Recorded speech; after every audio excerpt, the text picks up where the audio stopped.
Então, o próximo palestrante vai ser o Dr. Paulo Pires de Mello. Dr. Paulo é o chefe do Serviço de Endoscopia Respiratória Pediátrica lá do Fernandes Figueira e médico do Serviço de Cabeça e Pescoço do Hospital de Bom Sucesso, com quem eu tenho o prazer de trabalhar, dividir tantas coisas. E ele vai falar agora sobre a via aérea da criança sindrômica.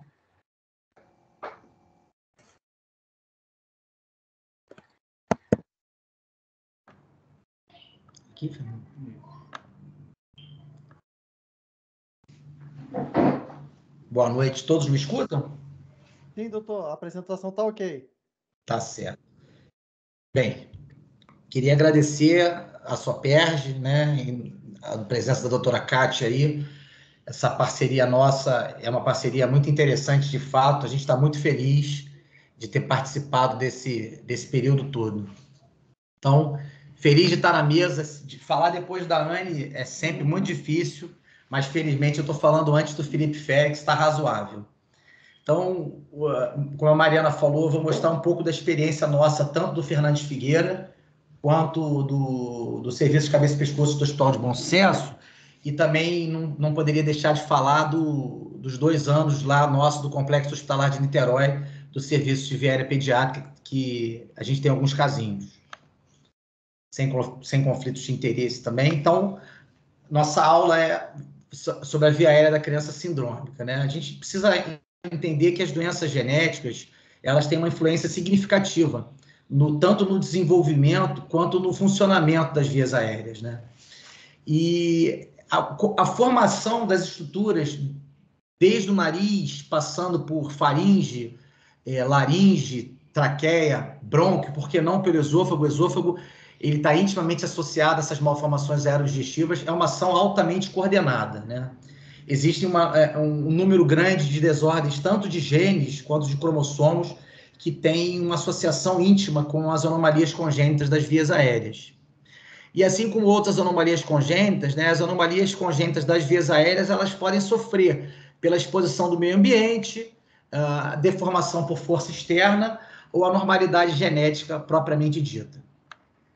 Então, a minha aula, pessoal, é uma aula que eu vou tentar, dentro do possível, trazer alguns conceitos, mas trazer muitos exemplos clínicos e endoscópicos. Então, a gente tem aqui uma criança, falar de via aérea da criança sindrômica sem mostrar um caso inicial de síndrome de Down é impossível, né? Uma criança com síndrome de Down, com uma atresia de esôfago previamente corrigida por um cirurgião pediátrico, uma fístula traqueosofágica. Essa criança tinha um estridor expiratório importante, e na laringotraqueobroncoscopia a gente se deparou com isso, né?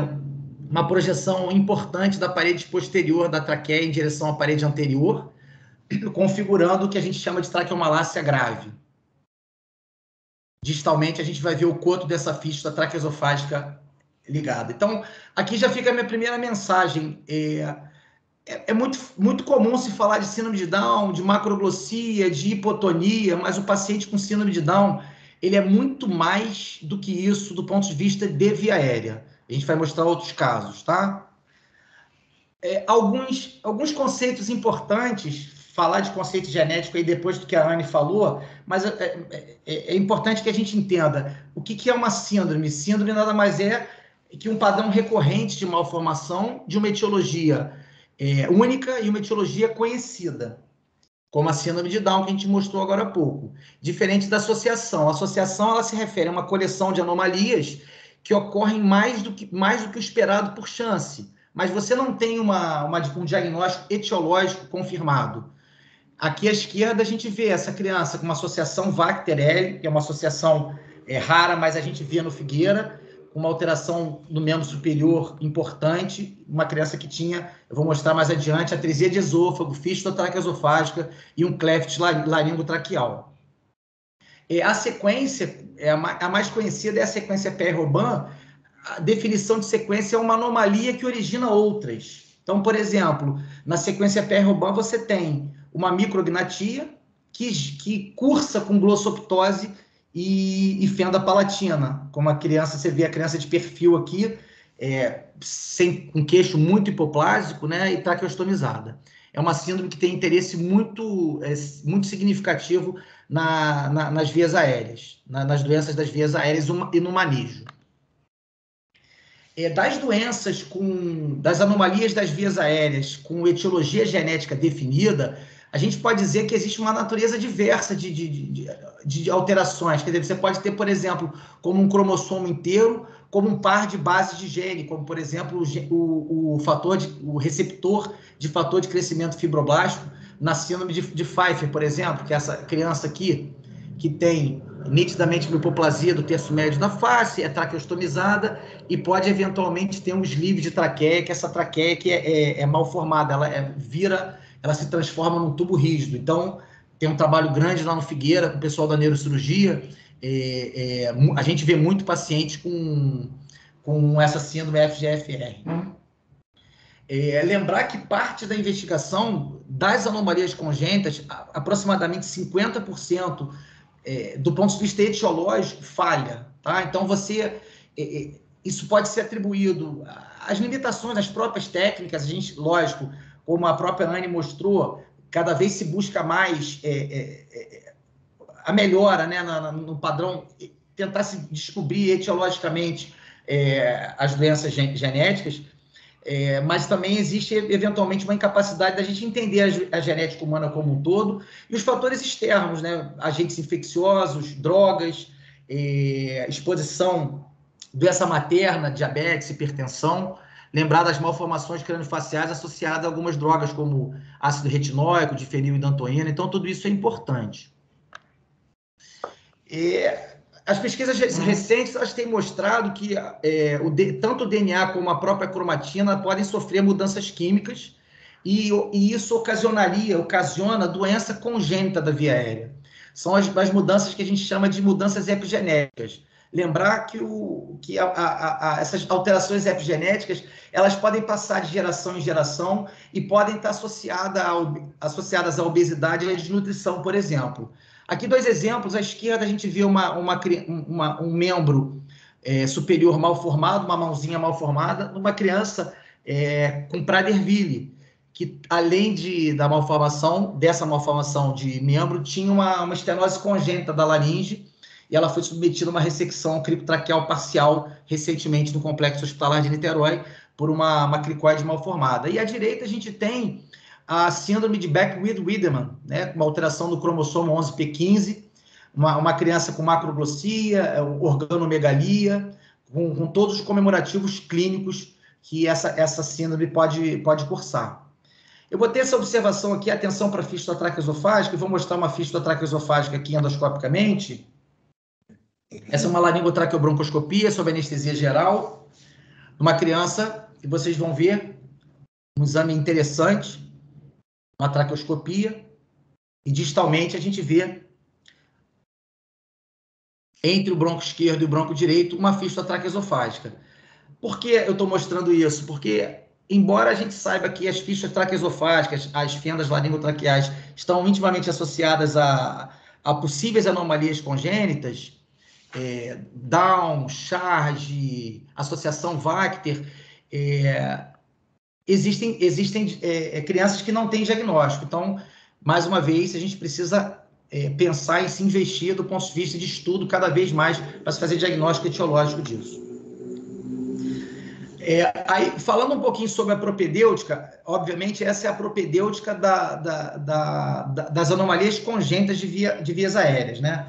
A avaliação ela é guiada pelo tipo e pela localização da malformação. A gente está há anos-luz do pessoal da genética para entender essa criança, mas a gente aprende muito com eles, com a Anne, com a Daphne, com o Dr. Juan, sobre a malformação propriamente dita, né? Valorizar a idade dos pais, lembrar que a mãe, a idade materna avançada, existe associação com as doenças cromossômicas, como síndrome de Down, por exemplo, e a doença paterna avançada, alteração de genes, como, por exemplo, na condroplasia.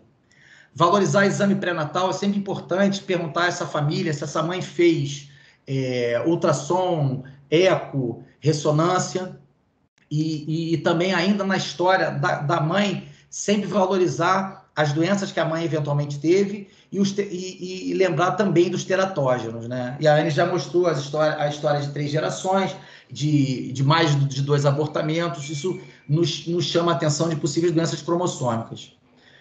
Esse casinho à esquerda aqui, a gente vê uma ressonância fetal de uma criança, que é essa criança aqui, que tem uma massa gigantesca dentro da boca, que é um teratoma. Então, por exemplo, uma criança que engole pouco no desenvolvimento embrionário, é uma criança que tem uma tendência à polidramenia, como a gente vê aqui. E essa é uma criança do Figueira, com uma outra doença que cursa muito com polidramenia, que é a atrisia de esôfago. Isso aqui é um trânsito de esôfago, que mostra essa criança com uma atrisia de esôfago. E essa tinha uma fístula traqueosofágica distal como de hábito. O foco do exame físico nosso da criança com via aérea sindrômica, ele é o foco sempre na avaliação otorrinolaringológica e crâniofacial.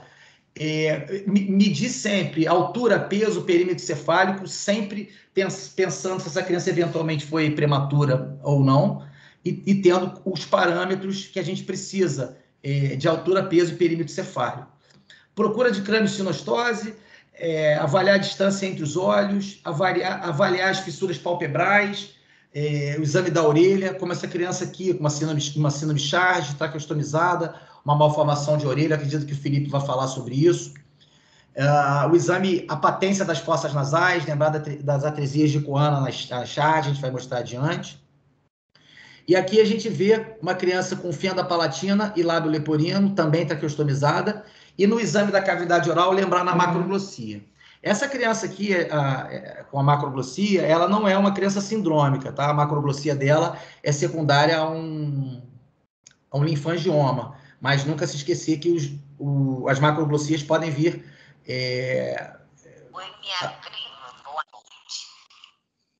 podem vir associadas a algumas síndromes. O exame da mandíbula ele é fundamental, principalmente nas crianças micro e retrognatas. Tá? O exame do pescoço, lembrar das síndromes, das situações que cursam com instabilidade da coluna cervical, como os acondroplásicos, a própria mucopolissacaridose, é um paciente de via aérea invariavelmente difícil expor a laringe, difícil entubar e perigoso hiperestender o pescoço dessas crianças. Aí o exame do abdômen, procurar defeitos da parede, as organomegalias, as visceromegalias, e exame geniturinário, patência do ânus e extremidades, faz parte do exame genético disformológico, né? Essa é uma criança minha de consultório, uma tomografia. Percebam a hipoplasia da mandíbula. Essa criança eu fui chamado para ver numa maternidade aqui no Rio de Janeiro. Uma criança que, na verdade, ela é portadora de uma aglossia. Ela nasceu sem língua, uma mandíbula muito hipoplásica, e eu realmente tomei uma surra para entubar essa criança. Foi muito difícil, ela está gastrostomizada hoje, e, felizmente, ela não está traqueostomizada. Então, tudo isso faz parte do exame físico. Nos próximos, eu vou pedir licença para vocês, a gente vai agora mostrar alguns casos. Essa aula é uma aula que até certo ponto é um pouquinho cansativa para quem assiste, mas eu tentei torná-la o mais objetiva possível, trazendo os nossos casos do dia a dia. Essa frase eu achei super interessante, é uma frase de uma médica que escreve um capítulo nesse livro das doenças da via aérea neonatal, onde ela diz que para cada anomalia da via aérea discutida, há uma lista substancial de síndromes que podem estar associadas. Então, para que eu uso essa frase? Basicamente para dizer, eu não vou mostrar as síndromes aqui, eu vou mostrar as anormalidades das vias aéreas e vou citar algumas síndromes que seria impossível falar sobre todas as síndromes. Então, a partir de agora, a gente vai mostrar alguns casinhos. Primeiro dado aqui são as crianças que nascem com hipoplasia / aplasia zigomática. Os ossos zigomáticos, eles são importantes porque eles formam a órbita, né, parte do assoalho da órbita e o terço médio da face, né? Lembrar que o que tem perto dos ossos zigomáticos? A maxila, os ossos próprios do nariz, a mandíbula, a orelha média e a origem embriológica é primeiro o arco branquial. Então, Para que a gente diz isso? O comprometimento isolado de uma criança que nasce com hipoplasia, aplasia zigomática, ele é raro. Então, invariavelmente, você tem uma criança que tem um quadro respiratório dramático, respira mal, engole mal. Muitas dessas crianças são traqueostomizadas, muitas são de difícil intubação. E o expoente da aplasia zigomática é a síndrome de Treacher-Collins, como a gente mostra aqui, né? Essa criança com hipoplasia zigomática tem uma fenda palpebral inclinada para baixo, ausência total ou parcial de cílio, pode ter microrretrognatia, fenda palatina associada, e as que não são traqueostomizadas têm quase sempre algum grau de apneia obstrutiva do sono. Outras síndromes cursam com aplasia zigomática, como Miller, Nager e Hallermann-Streiff. Aqui é o rostinho da neném com Treacher-Collins. O segundo grupo que a gente queria mostrar são as crianças com hipoplasia do terço médio da face. Como é que se compõe o terço médio da face? O terço médio da face é composto pelas maxilas, pelos ossos nasais e as porções inferiores das órbitas.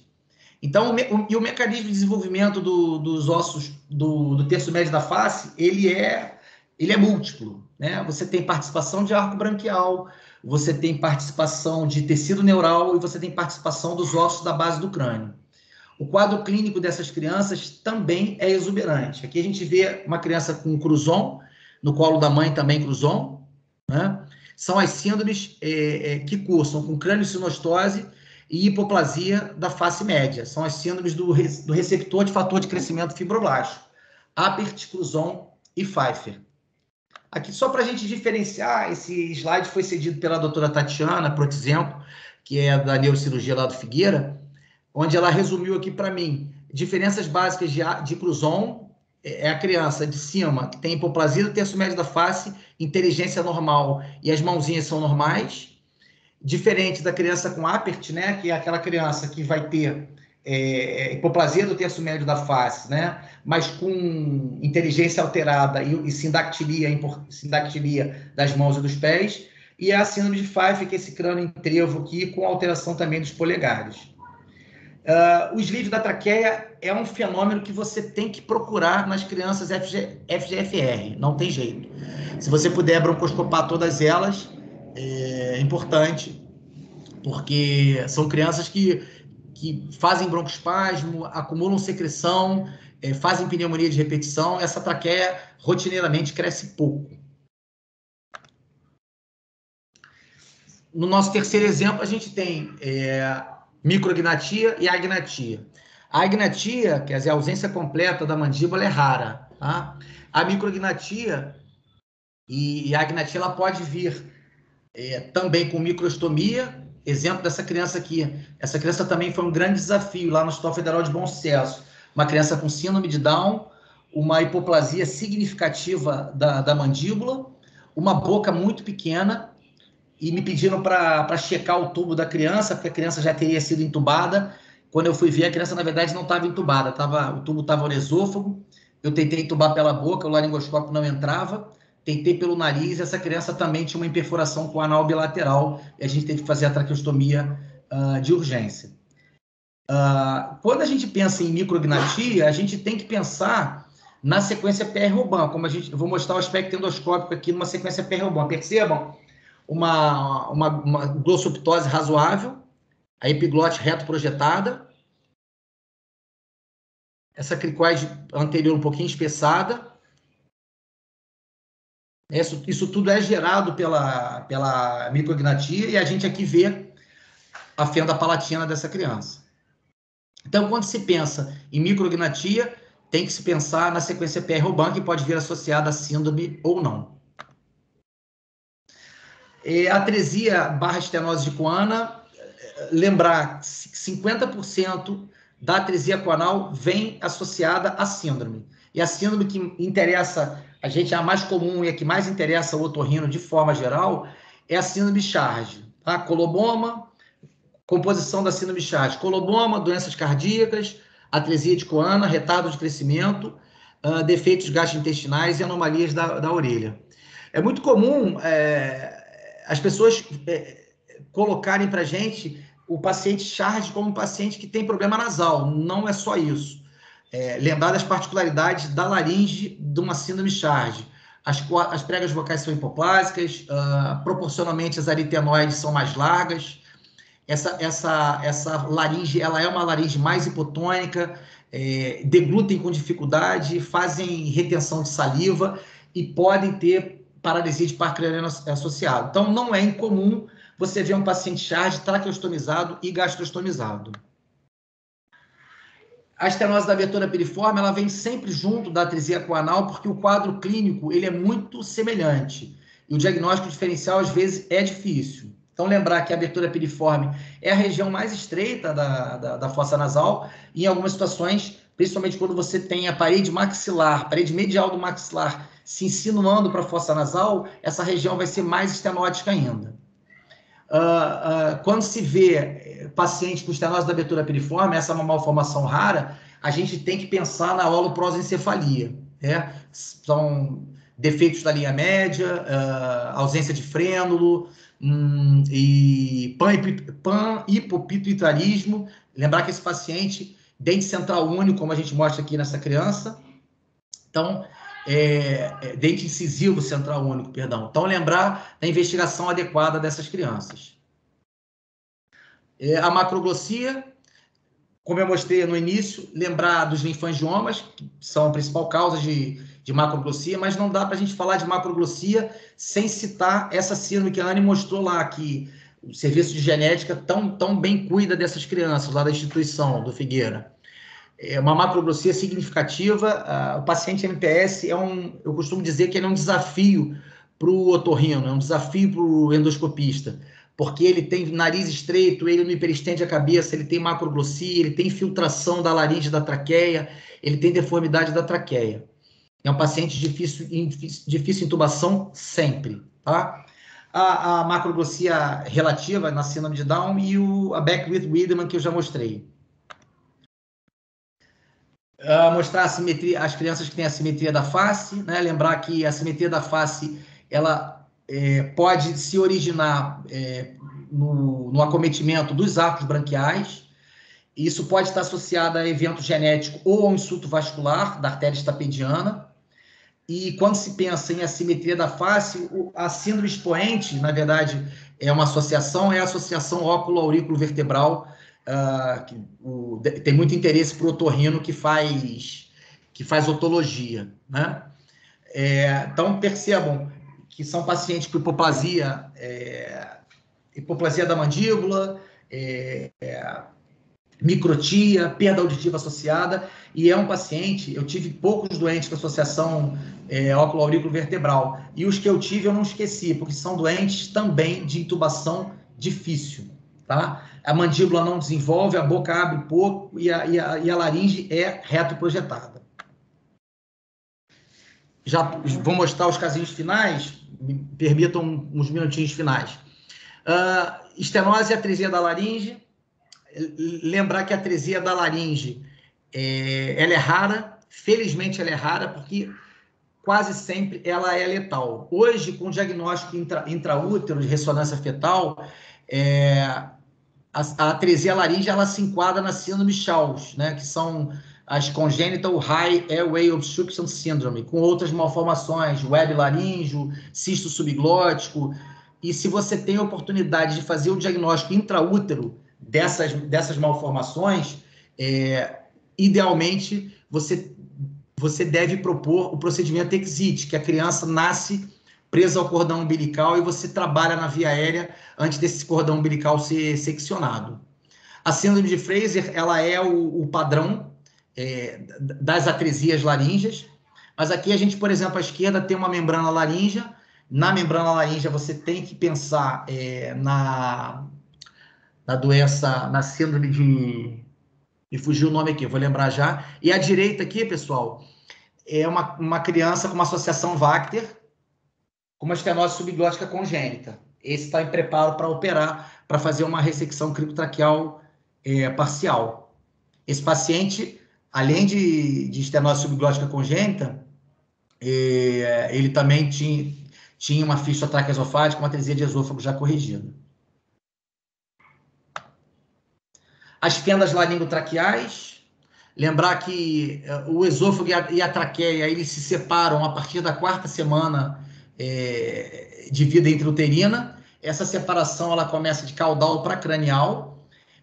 Existe uma classificação que está mostrada aqui à esquerda, não vou falar sobre ela, mas é importante a gente citar que o CLEFT 1 ele não está associado a síndrome grande parte das vezes, mas o CLEFT de 2 a 5 ele pode vir com anomalias associadas, fístula traqueosofágica, atresia de esôfago, estenose traqueal, né, o anel traqueal completo. E, acima de tudo, com síndrome associada. Eu vi poucos CLEFTs na minha vida, essa é uma anomalia rara, mas os CLEFTs que eu vi 2 em síndrome de Down, eu vi 1 em Charge, eu vi 1 em associação Vacter e vi mais 2 ou 3 em crianças normais. Aqui é o exemplo endoscópico da criança com CLEFT, uma laringotraqueobroncoscopia, na verdade, uma laringotraqueoscopia, e quando a gente entrava na traqueia, havia essa fenda, você mergulhava diretamente no esôfago. A fístula traqueosofágica, comumente ela é isolada, mas ela pode vir associada a algumas síndromes. E a associação, por exemplo, a associação Vacter-L. A associação Vacter-L é defeitos vertebrais, atresia anal, defeitos cardíacos, fístula traqueosofágica, atresia de esôfago, anomalias renais e defeitos em membros. Então, aqui é uma broncoscopia de uma criança com uma atresia de esôfago e fístula traqueosofágica, a gente vê a fístula traqueosofágica distalmente, numa associação Vacter.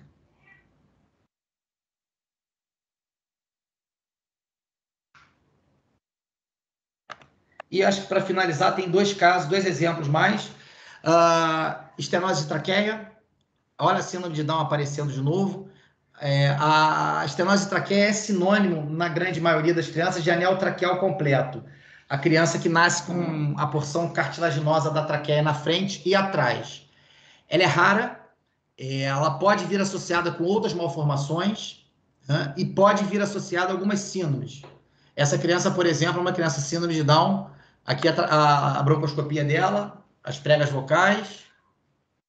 E em um pedaço grande da traqueia, essa criança tinha, aqui já aparece o anel traqueal completo, distalmente essa traqueia é normal, mas do terço médio para cima, ela tem quase 5, 6 anéis traqueais completos. É um quadro grave e de difícil solução. E, para finalizar, lembrar que existem outras síndromes, peço desculpa porque eu me estendi um pouquinho, outras síndromes que têm associação, tem implicação no manejo das vias aéreas, né? Lembrar das doenças neuromusculares e as malformações do sistema nervoso central, lembrar que essa criança tem sempre uma dificuldade de manter a patência da via aérea, broncoaspiram, são crianças, muitas das vezes, traqueostomizadas e gastrostomizadas. Os teratomas, né, as massas cervicais congênitas, que podem estar associadas à síndrome de Noonan e Turner, e os hemangiomas com a síndrome Face. Aqui são 2 exemplos de teratomas, um operado lá no Fernandes Figueira, essa tumoração orofaríngea gigantesca, a gente operou no Figueira, a criança está muito bem, e essa outra criança que a gente operou em Niterói, com auxílio da doutora Luzia, um teratoma também, um epignatus, uma criança traqueostomizada de urgência. Ambas foram triadas para doença, para anomalia congênita, para síndrome, mas foram negativas. Obrigado aí, desculpa o passar do tempo, mas era muita coisa para mostrar.